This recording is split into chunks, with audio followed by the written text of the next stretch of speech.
Bonjour à toutes et à tous et ravi de vous retrouver pour une nouvelle édition de la Minute Quintet. On prend la direction de l'hippodrome de Deauville pour un très joli week-end qui nous attend. On va débuter ce samedi avec le prix de Jumièges qui sera support de Quintet. Ce sera la deuxième partie du Soumbé Grand Handicap qui aura lieu dimanche. Donc voilà, c'est un handicap divisé, une deuxième épreuve, mais bien composé, avec des chevaux âgés de 3 ans, et au-dessus ils seront 16 à en découdre sur le parcours des 1900 mètres de la piste en sable fibré.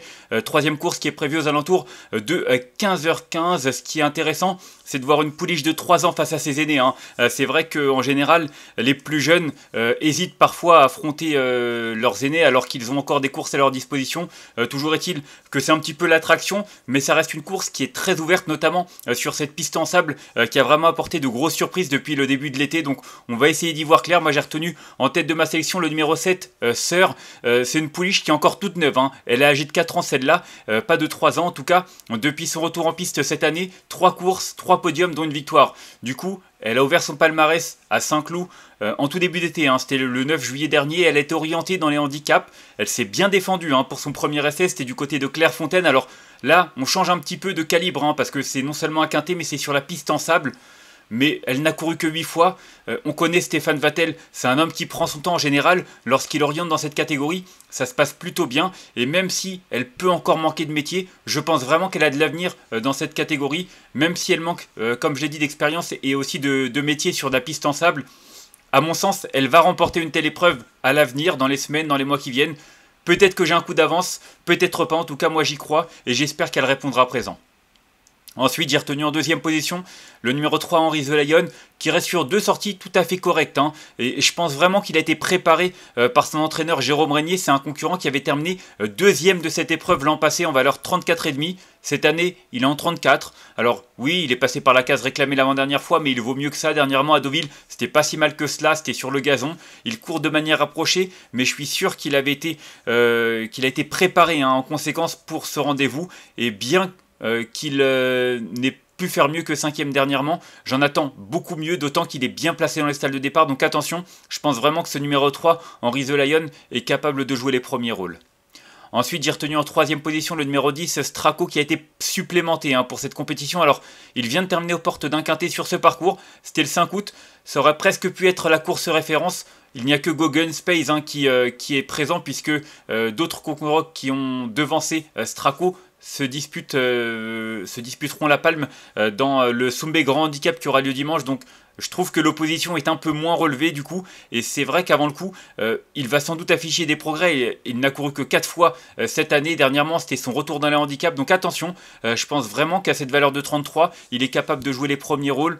Donc moi je lui fais confiance, même si j'aurais préféré un meilleur numéro dans les stalles de départ.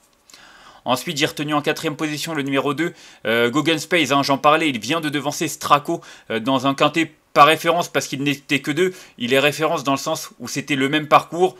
Maintenant, lui aussi n'a pas été très chanceux au niveau du tirage avec ce numéro 14 dans les stalles de départ.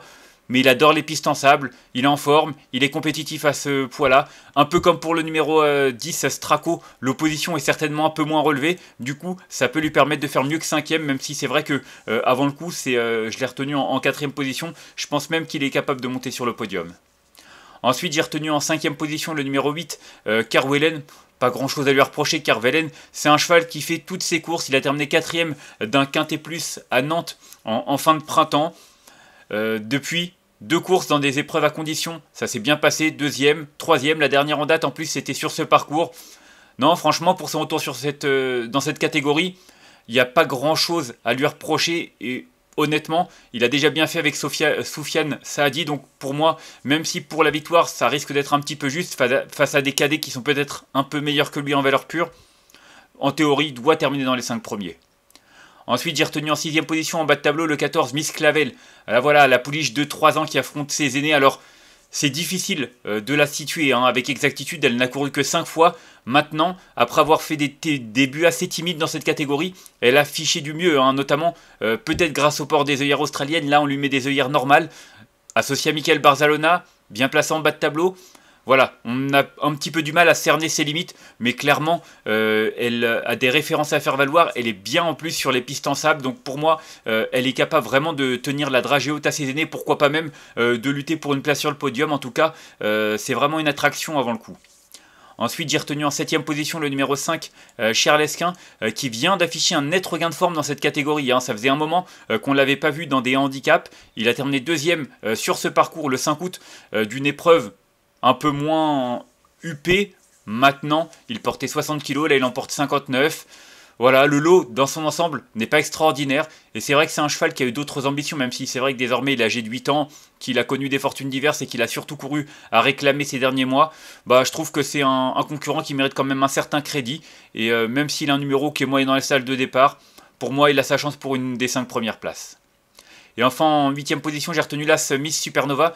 Elle a totalement éclaté hein, cette année, Miss Supernova. Elle a signé 3 victoires consécutives dans des handicaps. Alors bien entendu, sa valeur a bondi, hein, quasiment 10 kg en plus, passé de 24,5 à 34. Mais dernièrement à Vichy, c'était pas si mal que cela. 5ème, je pense qu'elle a encore un petit peu de marge hein, à ce niveau-là. Pas non plus, elle n'a pas 3 patates dans chaque main, hein, faut pas se voiler la face. Mais c'est vrai qu'elle aime les pistes en sable. Elle a déjà bien fait, je crois, sur ce parcours en plus. Elle a déjà terminé 3ème sur ce parcours, ça date, mais ça prouve qu'elle est capable de bien faire. Donc voilà, moi je trouve qu'avec un petit peu de fraîcheur, parce qu'on ne l'a pas revu depuis un peu plus d'un mois, ça peut être un outsider très séduisant, d'autant qu'elle est bien placée dans les stalles de départ. Et enfin, en cas de non partant, j'ai retenu le numéro 11, Noutkabe. C'est un vrai regret, Noutkabe. Hein. Dernièrement, il manquait d'un vrai parcours. Hein. C'est un cheval qui n'avait pas couru depuis quelques semaines. Et c'est vrai qu'il aime ce parcours. Il l'a prouvé. Il a fait ses preuves en valeur 33,5. Là, il est en 32,5. Donc voilà, je trouve qu'il a quand même des arguments à faire valoir associé à Clément Lecoeuvre. C'est un regret, comme je l'ai dit, mais pour le coup, je trouve qu'il a vraiment les moyens de pimenter les rapports de ce quintet. On va faire un petit récapitulatif de ma sélection avec le numéro 7 que j'ai retenu devant le 3, le 10, le 2, le 8, le 14, le 5 et l'As. Et en cas de non partant, le numéro 11 en conseil de jeu.